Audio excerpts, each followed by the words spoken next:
Abraham Lincoln. Cet homme, parti de rien, s'est hissé à la plus haute fonction de l'État. Il a été le 16e président des États-Unis et certainement l'un des plus grands. De nombreux historiens le considèrent comme le meilleur président de l'histoire des États-Unis.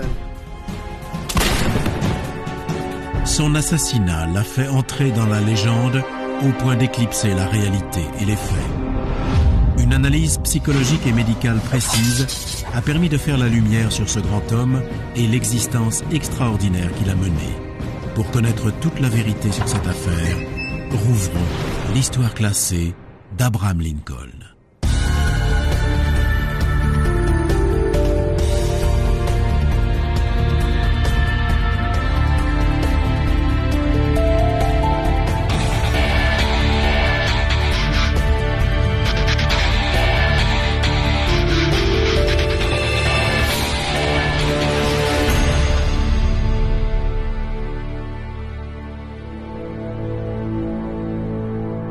Cinq mois après sa réélection à la présidence, Abraham Lincoln se rend au théâtre pour assister à une pièce comique.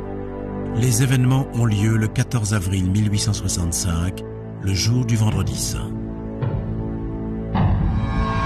2 heures après le début du spectacle, John Wilkes Booth s'introduit dans la loge présidentielle et tire sur le président, le touchant à la tête avec un pistolet de type Derringer.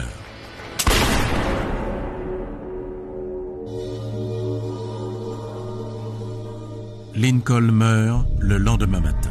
C'est le premier président américain à avoir été assassiné. Voici Harold Holzer, historien spécialiste de Lincoln. Le dimanche qui a suivi, jour de Pâques, les prêtres de tout le pays comparaient Lincoln à Jésus. Comme lui, il était mort pour nos péchés. Cette image a frappé les esprits et a fait de Lincoln un saint séculaire immédiatement après sa mort. À Washington se trouve le Lincoln Memorial, un splendide bâtiment de granit, de marbre et de calcaire. Il a été érigé en l'honneur de ce grand homme politique américain. C'est lui qui a proclamé l'émancipation des esclaves noirs américains.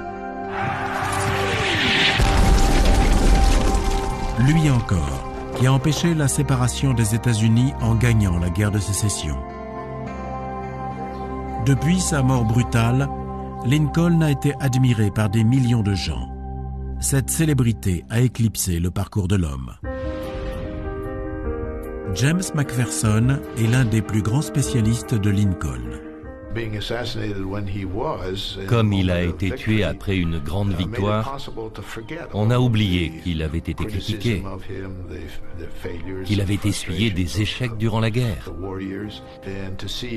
Seul le martyr demeure. On ne retient de Lincoln qu'un récit romancé de sa vie, qui ne mentionne pas ses motivations obscures. Des études récentes ont révélé un profil plus complexe. C'était un homme impitoyable qui a vécu le rêve américain.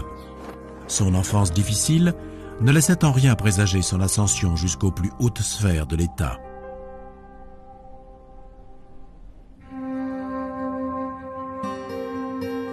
Lincoln est originaire de Sinking Spring Farm, dans le Kentucky. Il est né dans une cabane en bois, à la limite des terres colonisées. Ses parents étaient de petits fermiers qui vivaient en autarcie. Il reçoit une instruction sommaire. Il a toujours été gêné de ne pas avoir suivi une scolarité complète. Quand il est arrivé au Congrès, on lui a demandé de détailler son expérience dans un formulaire. Dans la rubrique « Études », il a écrit « Insuffisante ». Cette boutade montrait bien qu'il regrettait de n'avoir passé qu'1 an à l'école. Lincoln a su faire de son enfance difficile un argument lors de ses campagnes. Il disait « Je suis Abraham Lincoln, un homme humble. Mon programme est aussi simple que la danse d'une vieille dame. » Un slogan efficace. Bien évidemment, la réalité est tout autre. Pour atteindre ce niveau de réussite, Cet homme issu d'un milieu pauvre ne pouvait pas être aussi humble et se dénigrer autant qu'il le prétendait. Il aimait se moquer de lui-même. Ainsi, il empêchait de voir qu'il était extrêmement brillant. Il donnait l'image d'un homme du peuple, sans prétention. Les gens pouvaient le vénérer et le respecter, sans forcément comprendre que son ambition allait très loin. C'est grâce à cette solide ambition que Lincoln a atteint ses objectifs politiques. D'après les historiens, elle est étroitement liée au milieu dans lequel il a grandi. Très jeune, il a eu envie de mener une vie meilleure que son père, qui se satisfaisait de cette existence-là. Lincoln, lui, ne pouvait pas s'en contenter. Il aspirait à une vie plus agréable. Il voulait progresser. L'historien Michael Burlingame s'est intéressé au profil psychologique de Lincoln. Cette ambition est liée au sentiment d'infériorité que Lincoln éprouvait. Il était complexé d'être paysan. Il n'avait pas envie de travailler la terre ou le bois comme son père. Il ne voulait pas non plus vivre à la campagne. Sa première ambition a donc été de quitter ce milieu-là. Il y parvient en lisant de nombreux ouvrages.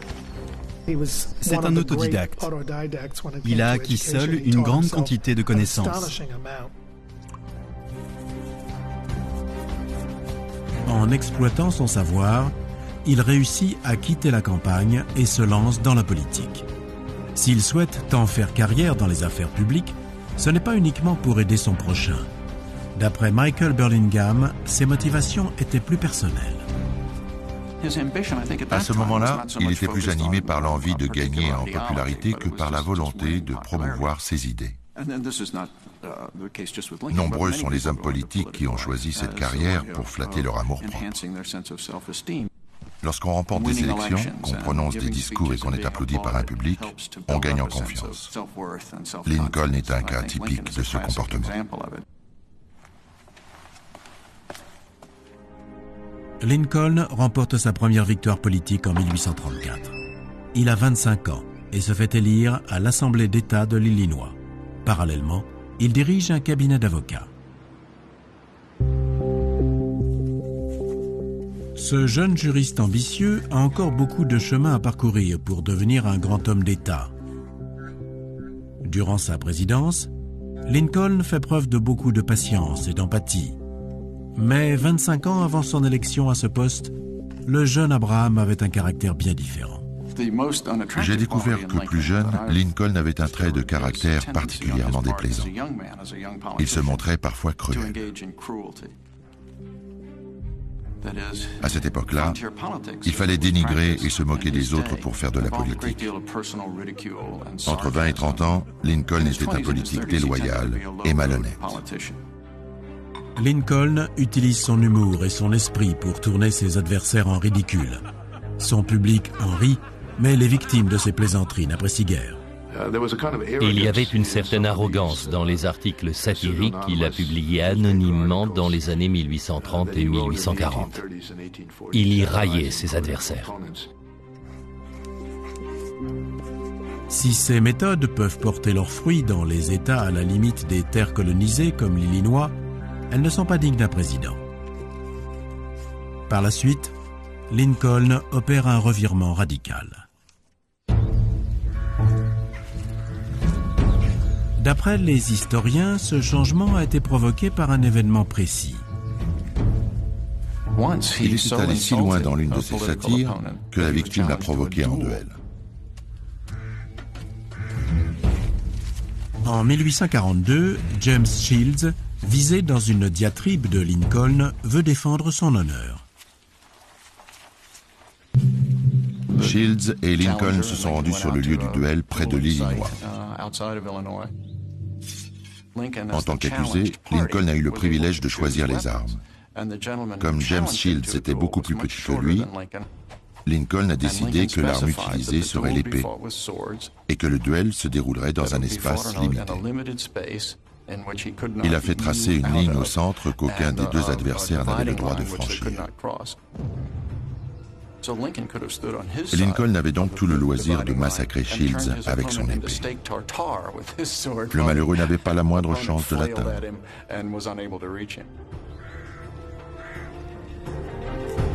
Dans ces circonstances, Shields était sûr de perdre. Au dernier moment, l'entourage des deux hommes les convainc d'annuler le duel.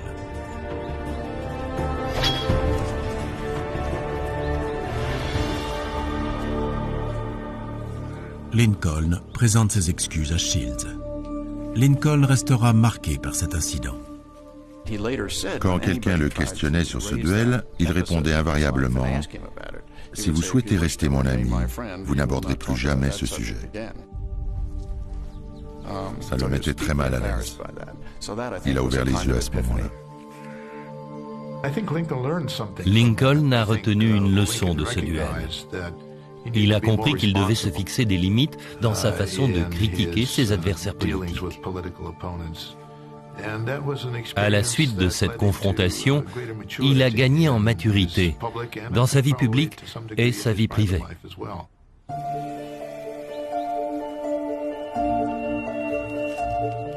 Après cet incident, Lincoln commence à méditer et à mûrir. À 40 ans, il décide de se retirer de la vie politique pendant 5 ans. Pendant cette période, aucun événement particulier n'a bouleversé la vie de Lincoln. Pourtant, il a entamé une profonde réflexion et a complètement revu sa façon d'aborder les affaires publiques. Il est devenu un homme politique honnête. Mais son enfance pèse à nouveau sur ses choix professionnels et influence sa décision de revenir à la vie politique. C'est le vote de l'acte Kansas-Nebraska qui l'a poussé à revenir. Le Congrès américain vote une loi qui reconnaît les nouveaux territoires du Kansas et du Nebraska et autorise les colons à y pratiquer l'esclavage. Ce texte suscite la controverse, car il avait été prévu que ces territoires seraient abolitionnistes. Lincoln s'investit dans cette cause et revient en politique. À cette occasion, il prononce plusieurs discours au cours desquels sa transformation personnelle est évidente. Il a beaucoup changé depuis ce fameux duel 10 ans auparavant. Je me trouve dans la Chambre des représentants du Capitole de Springfield. C'est ici qu'en juin 1858, alors qu'il se tenait sur l'estrade derrière moi, que Lincoln a donné un célèbre discours suite à sa nomination comme candidat au poste de sénateur de l'Illinois. Au début du discours, il a dit « Une maison divisée ne peut pas tenir debout. Ce gouvernement ne pourra pas rester en place s'il promeut à la fois l'esclavage et la liberté.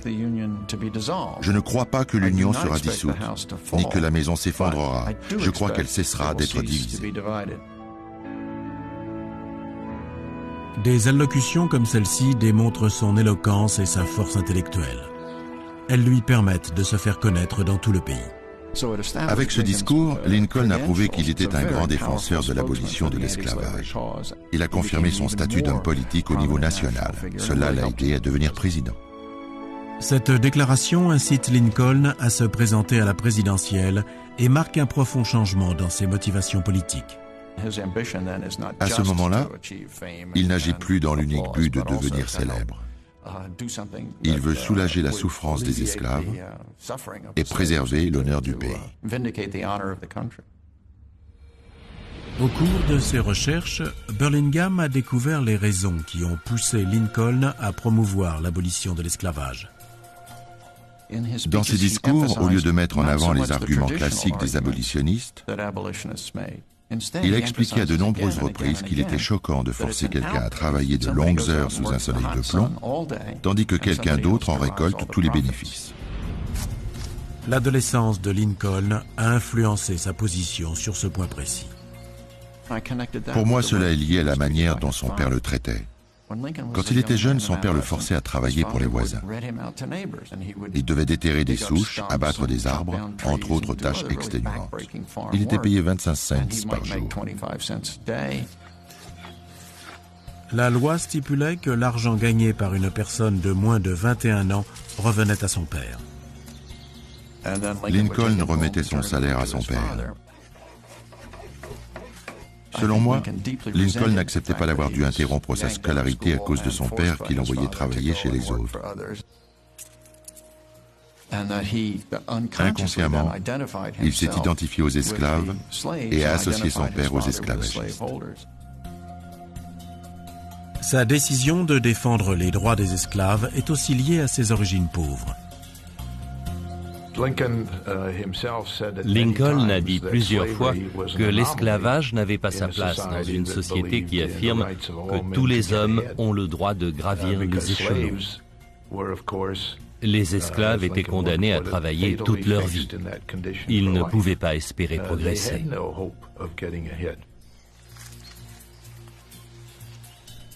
Lincoln a acquis cette conviction très jeune et il la défendra toute sa vie. Sa campagne de dénonciation de l'acte Kansas-Nebraska lui permet de devenir une figure centrale de la vie politique.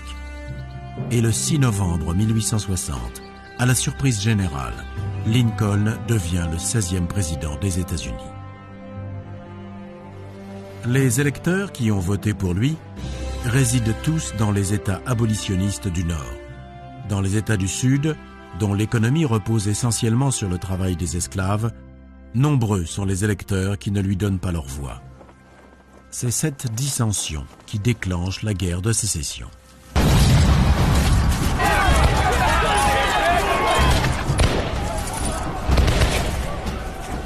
Durant les 5 années qui suivent, Lincoln prendra plusieurs décisions qui le feront accéder d'un point de vue historique au statut de plus grand président de l'histoire des États-Unis. S'il réussit à mettre en œuvre cette politique, c'est grâce à sa détermination et sa force de caractère. Les spécialistes qui ont étudié son comportement en privé ont constaté qu'il avait fait preuve de beaucoup de sang-froid et qu'il avait été confronté à des difficultés dont la population n'avait pas connaissance. En 1862, son fils William succombe à la fièvre typhoïde. Le décès de leur 3e enfant pendant la guerre de sécession a été une terrible épreuve pour le couple Lincoln. C'était leur fils chéri, celui qui ressemblait le plus à son père. Les Lincoln ont beaucoup souffert. Lincoln sombre dans la dépression, un mal-être qu'il a déjà connu. Il a subi 2 épisodes dépressifs sévères.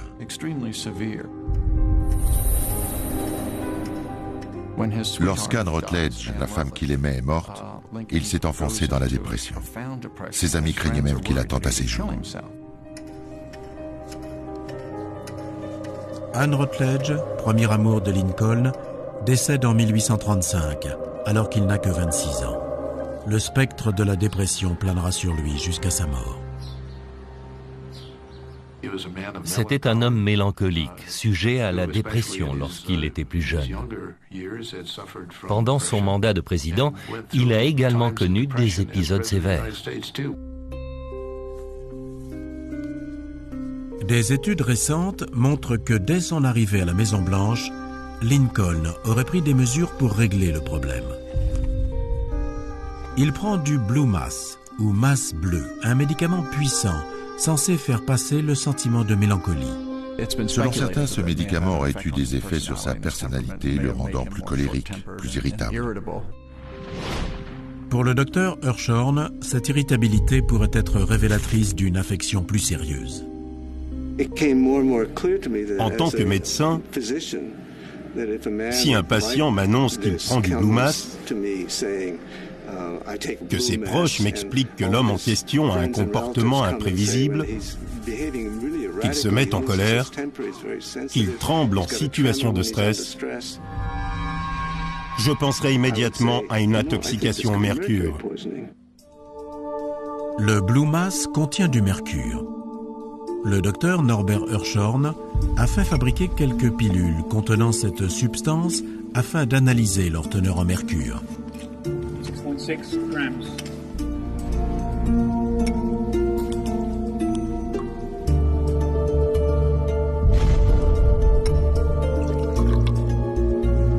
Aujourd'hui, il est établi que le mercure est une substance hautement toxique qui doit être manipulé avec précaution. Mais au XIXe siècle, il entraîne dans la composition de plusieurs médicaments.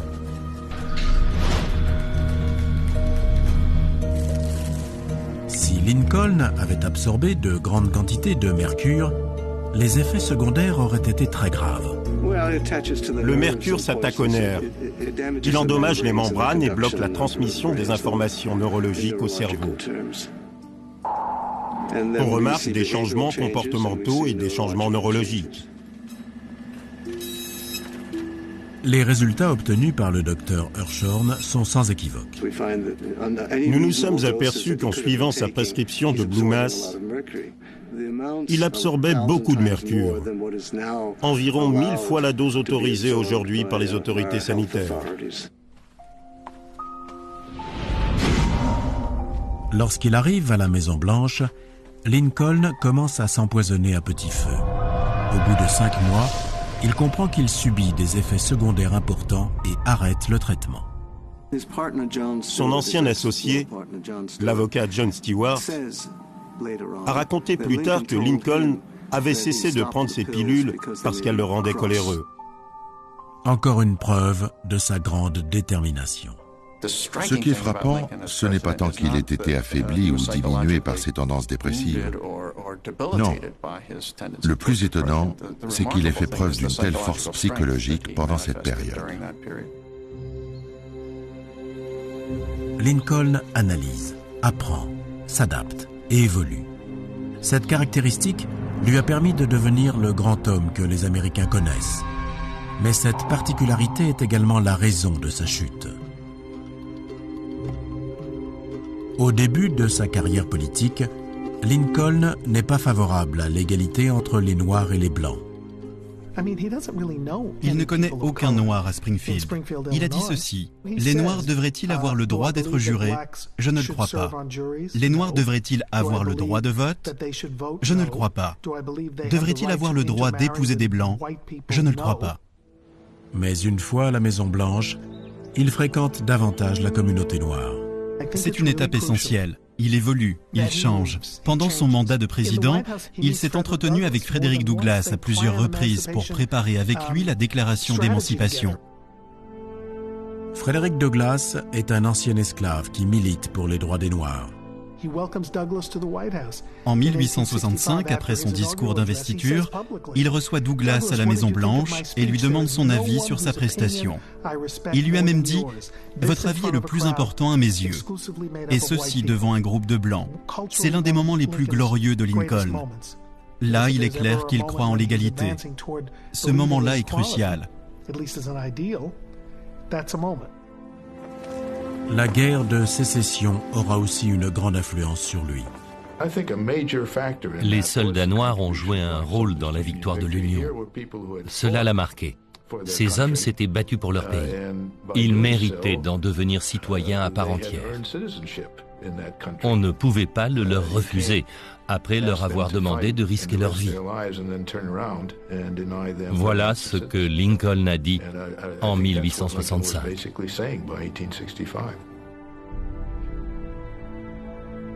En soutenant le droit de vote des Noirs, Lincoln se met en danger de mort. Une fois encore, cette décision politique est liée au sentiment d'injustice qu'il a éprouvé enfant.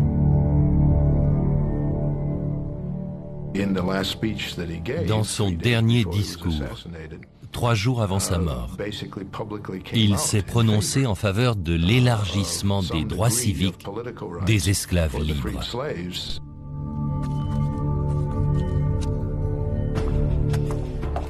Un choix risqué.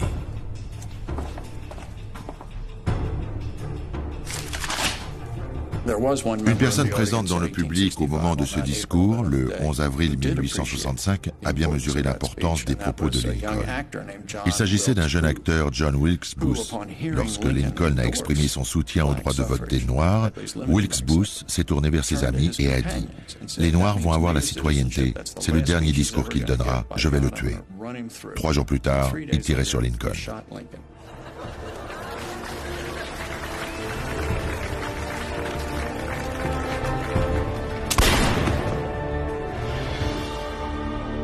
Après son assassinat, Lincoln est devenu une icône. Cette enquête a permis de lever le voile sur ce personnage politique estimé et admiré. C'était un homme au caractère complexe, et cela le rend d'autant plus passionnant, d'autant plus admirable, parce qu'on comprend qu'il était humain. On le voit comme un homme, et non comme ce modèle gigantesque du mémorial de Washington. Immortalisé comme le héros de l'Union et comme l'homme qui a permis l'émancipation des esclaves, Lincoln était pourtant plus fragile et plus fascinant que ce que dit la légende. C'est pourquoi, pour certains, il demeure le plus grand des citoyens américains.